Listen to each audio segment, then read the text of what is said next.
আল্লাহ তাআলা বলছেন, দেখুন কোরআন, ফাবিমা রাহমাতিম মিনাল্লাহি লিনতা লাহুম ওয়ালাউ কুনতা ফাদ্দাল কালিদাল কলবি লানফাদ্দু মিন হাওলিক।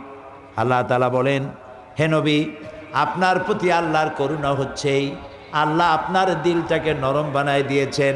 যারাই আপনার কাছে আসে তারাই আপনার সাথে মিশে যায়, কেউ ছিটকে পড়ে না। আপনার মেজাজ যদি খারাপ হতো, মনটা যদি কঠিন হতো, কেউ আপনার কাছে আসতো না। আপনার দিলটা নরম, তাই সবাই কাছে আসে, যেই আসে ফিরে যাওয়ার পথ নাই।